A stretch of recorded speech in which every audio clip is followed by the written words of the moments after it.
Nous sommes le 24 juin et on va faire un petit tour du jardin, du grand jardin. Et puis on va voir comment ça a évolué depuis le dernier suivi de culture. Alors on va commencer ici avec la structure à tomates.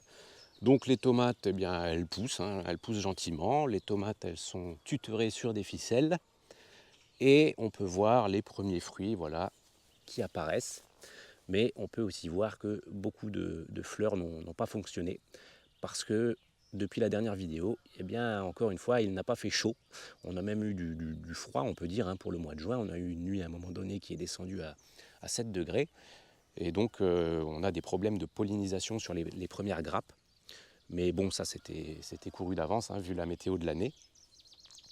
Mais pour l'instant, on va dire que les plants se portent quand même plutôt bien. On voit que les haricots ont bien poussé, donc les haricots d'Espagne ont bien poussé. Ils sont en train de s'enrouler autour des tubes. Alors il faut de temps en temps les aider, hein. Par exemple celui-là, on voit qu'il est en train de tirer des tiges vers la tomate. Ça ne va pas être pratique, donc il faut des fois un peu voilà, leur forcer la main. On vient les coincer un peu dans les feuillages et puis ils vont retrouver le chemin du tube.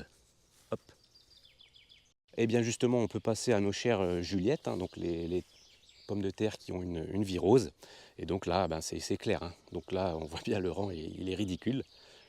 Le rang de Juliette est ridicule comparé aux trois autres variétés qui sont à côté. Et puis là-bas, pareil, là où on voit qu'il y a des feuillages plus petits, ça c'était un reste de Juliette, virosée également. On voit aussi que du coup, comme elle est virosée, elle est un petit peu sensible à tout un tas de problèmes. Alors ça, c'est pas du mildiou, hein, ces petites taches noires, là, je ne sais plus comment ça s'appelle. Vous pouvez le mettre en commentaire. Mais voilà, forcément, un végétal comme ça qui est virosé, eh bien, il est plus sensible à tout le reste, hein, puisqu'il a moins de vigueur. Et donc, elle ne va pas faire long feu, cette pauvre Juliette. Et puis, on voit qu'à côté, eh bien, c'est vigoureux, hein. On voit qu'on n'a pas manqué d'eau, hein. D'ailleurs, je crois qu'une grosse partie de la France n'a pas manqué d'eau. Et donc, cette année, forcément, l'eau n'est pas un facteur limitant. Et on voit que quand la patate elle a de l'eau, eh bien, voilà, elle pousse très très bien. Donc le butage a été effectué, hein. Là encore une fois avec ce feuillage là je ne peux plus rentrer dans la parcelle, hein, c'est terminé. Le butage a été fait. J'ai justement buté ce week-end les mogettes. Pareil, les mogettes elles ont poussé, hein, quand même, mais on a quand même des trous un petit peu par-ci par-là. Bon, ça va continuer à pousser. Les mogettes là, ça fait seulement que depuis quelques jours qu'on voit qu'elles reprennent un petit peu leurs esprits, on va dire, parce qu'on a enfin la chaleur qui arrive. À peu près. Et donc ça pousse, voilà, ça commence à pousser, mais elles ont vraiment du mal, hein, comparé aux pommes de terre qui ont des besoins en chaleur visiblement moindres, à qui la température finement a plu, hein, en tout cas pour le développement foliaire, ça leur a bien plu. Mais les mogettes, elles ont quand même du mal. Mais ça va le faire, hein. On voit ici les fleurs qui arrivent. Le maïs également a été buté ce week-end, donc ça a été le dernier butage. Je ne peux plus intervenir ensuite dans la parcelle. Ça va se refermer et je ne pourrai plus rentrer avec un outil sans risquer de tout casser. Donc voilà à quoi ça ressemble. Alors cette année, j'ai fait un butage relativement prononcé, que je n'avais jamais fait sur le maïs encore, en tout cas pas dans une grande parcelle. Alors je verrai bien, je ne sais pas trop quoi en penser parce que il faut savoir que quand on cultive comme ça, on a déjà un coup d'avance, hein, c'est-à-dire qu'on sait déjà ce qu'on va mettre après le maïs.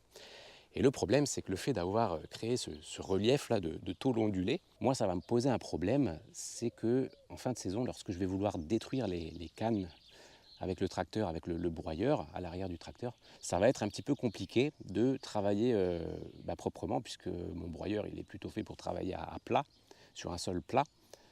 Et là, je risque d'avoir des problèmes, c'est-à-dire que des tiges vont tomber, par exemple, dans la rigole ici, et en fait mon broyeur ne pourra pas venir les broyer.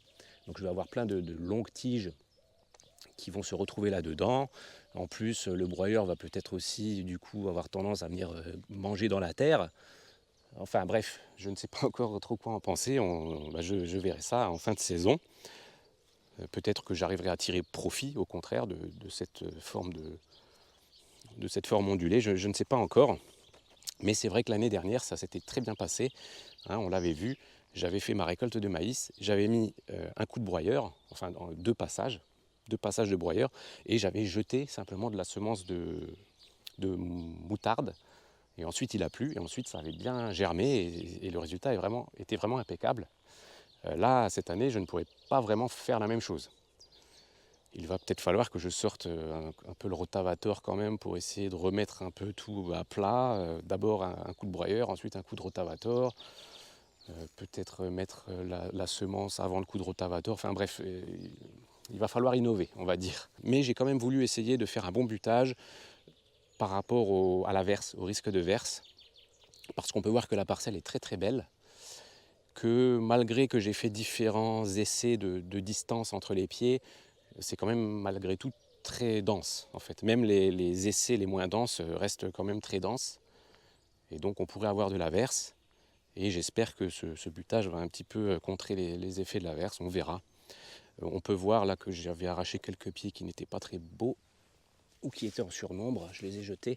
On peut voir justement qu'on a les racines ici coronaires qui sont sorties du côté et qui vont aller s'implanter en fait. Et ça évite l'averse. Donc maintenant, il faut que ces racines se mettent bien en place avant le prochain coup de vent. Et donc ces petites buttes, ça permet justement à ces racines peut-être de plus facilement s'implanter. Voilà, j'en sais rien, c'est un essai. Alors, on va regarder un petit peu les courges. Donc, comme on pouvait s'en douter hein, avec le temps qu'il a fait, hein, puisqu'on peut faire aussi un petit point météo depuis la dernière vidéo, pluie, pluie, pluie et pluie. Aujourd'hui, encore une fois, si je sors la caméra, c'est parce que j'ai du soleil. Alors j'ai toujours envie de parler quand il y a du soleil, mais c'est vrai qu'on a eu très peu de soleil en fait depuis la dernière vidéo.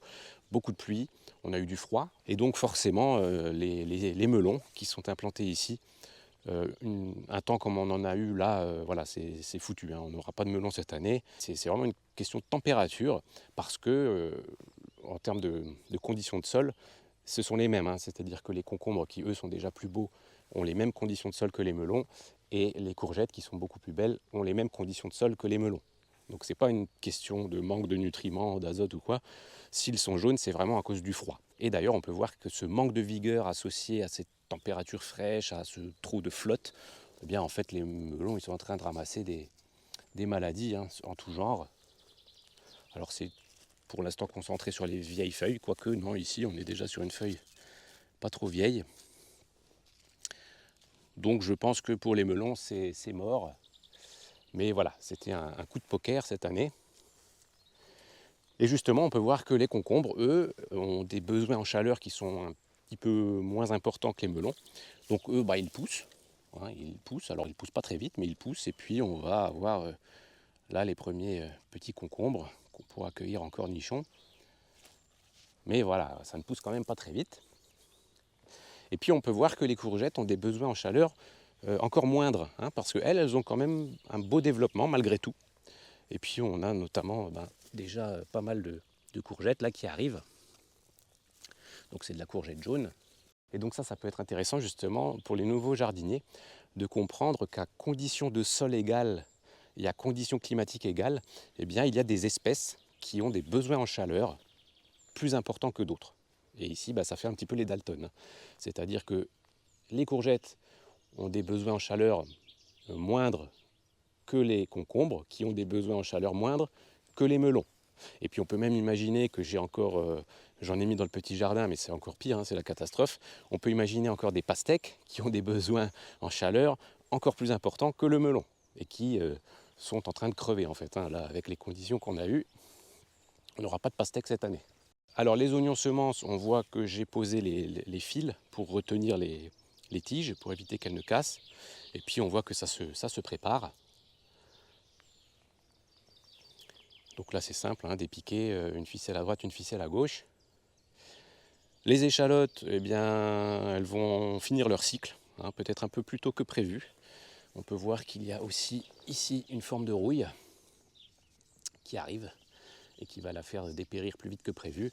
Mais bon, ça va, on s'en sort quand même pas trop mal. On n'a pas de pourriture, donc c'est déjà ça qui compte. L'ail a été récolté, et d'ailleurs on peut voir que l'ail a été récolté la veille la veille d'une très forte pluie qui a complètement martelé le sol, puisqu'on a eu 25 mm en 45 minutes, un truc comme ça. Donc ça a complètement martelé le sol, sachant que forcément, quand j'ai sorti mon ail, j'ai déstructuré le sol. Et puis après, ça a été complètement lissé. Mais c'est pas grave, hein, je vais venir mettre un coup de croc. Et puis je vais mettre un millet hein, pour occuper l'espace, comme je l'avais fait dans la vidéo sur l'ail que je vous avais présentée. Et on peut aller voir un petit peu la récolte d'ail qui a été mise à sécher. Donc je l'ai récolté un tout petit peu plus tôt que prévu parce que le feuillage était complètement détruit par la rouille. Donc ça ne servait à rien de la laisser en terre, et surtout qu'encore une fois, après on a eu cette grosse averse suivie de la pluie tous les jours, et puis en plus on a la température quand même qui monte là depuis quelques jours. Donc chaleur et humidité, ça aurait pu faire de gros dégâts de pourriture sur l'ail. Donc je l'ai sorti. Et donc là, il sèche tranquillement, mais je vais quand même sans doute le mettre au soleil. Je vais me débrouiller pour aller le mettre au soleil dans les jours qui viennent pour le sécher un peu plus rapidement. Au niveau des calibres, cette année, c'est pas exceptionnel, mais en tout cas, on n'a pas de pourriture. On a des calibres à peu près moyens comme celui-là. On n'a pas de pourriture, c'est ça le plus important. Et donc, voilà, on s'en sort bien par rapport à l'année. Et puis au niveau des blés, eh bien, ils vont continuer à mûrir. Et donc pour l'instant, bon, on ne peut pas dire grand-chose. Hein. Là, quasiment plus personne n'a de feuilles vertes. Si, celui-là, il a encore quelques feuilles vertes. Mais bon, là, de toute façon, c'est normal. On arrive dans la maturation de l'épi et de la paille. Ça va commencer à jaunir. Bon, pour l'instant, je ne peux rien vous dire. Hein. C'est vraiment à la récolte que je pourrais vous dire un petit peu de quoi il en retourne. Voilà, donc depuis la dernière fois, on voit quand même que certaines espèces ont bien poussé. Hein, les courgettes, le maïs, les pommes de terre. D'autres ont un petit peu moins poussé, mais poussé quand même, les mogettes, les tomates. Et puis d'autres ne feront rien, hein, ne donneront rien. Les melons. Et donc on va espérer quand même avoir un petit peu plus de chaleur, histoire que ça pousse, là, notamment au niveau des mogettes. J'aimerais bien qu'elles recouvrent assez rapidement le sol, parce que j'ai fait le dernier butage hier, et je pense que de toute façon, dans quelques jours, les feuillages vont s'entremêler, et je ne pourrai plus passer. Donc là, j'espère que ça va pousser rapidement et que ça va couvrir le sol. Hein, l'idée, c'est que le feuillage couvre le sol, comme d'habitude, et que du coup, il occulte le sol et que les mauvaises herbes ne puissent pas pousser, quoi. Donc ici, par exemple, c'est le cas. Hein. Là, entre ces 3 rangs ici de pommes de terre, on voit que les mauvaises herbes, c'est terminé, elles ne pourront pas pousser. Régulièrement, je vous parle de la qualité des semences pour justement avoir des plantes qui démarrent vite. Hein. Et puis aussi, je vous invite toujours à chercher des variétés vigoureuses, naturellement vigoureuses, un petit peu comme ces pommes de terre là, qui ont poussé très vite et qui ont très vite occulté le sol, parce que justement derrière, ça facilite le travail de désherbage. Hein, notamment quand vous ajustez correctement les distances en fait, entre les rangs, ça vous permet d'avoir des rangs de tomates qui ne vont pas s'enherber. Et vous voyez justement, ces Juliette qui était virosée, donc on peut qualifier la semence de mauvaise, hein, c'était de la mauvaise semence. Donc la plante, elle va manquer de vigueur, donc c'est le cas, ça se voit très clairement. Eh bien, regardez, ce qu'il va se passer, c'est que comme les feuilles sont petites, comme les tiges sont peu nombreuses, comme la plante manque de vigueur, il y a donc peu de feuillage. Et donc le soleil, qu'est-ce qu'il fait? Eh bien, il passe entre les feuilles, il passe jusqu'au pied des plantes. Et qu'est-ce qu'il va se passer pour cette plantation de Juliette? Eh bien, on va avoir beaucoup de mauvaises herbes. Donc non seulement on va avoir peu de rendement, parce que ce sont des plants virosés, qui en plus sont en train de ramasser toutes les maladies qui traînent, et donc vont avoir un cycle très certainement raccourci. Mais en plus, la récolte sera sans doute faite au milieu des mauvaises herbes, parce que moi là je ne peux pas vraiment venir, vous voyez ici je suis passé encore hier, j'ai mis un coup de houe, mais pour aller désherber au milieu comme ça des pieds, c'est chiant quoi, je ne le ferai pas. Donc en fait ça va avoir tendance à s'enherber, et donc j'aurai peu de patates, et il faudra que j'aille les récolter au milieu des mauvaises herbes, quoi. Donc ça vraiment c'est très très important, toujours utiliser de la semence de qualité, mais ça vaut pour tout, hein. Pour tous les légumes, il faut vraiment chercher des fournisseurs de graines qui vous offrent de la bonne qualité. Et encore une fois, si vous le pouvez, essayez de faire vos semences vous-même.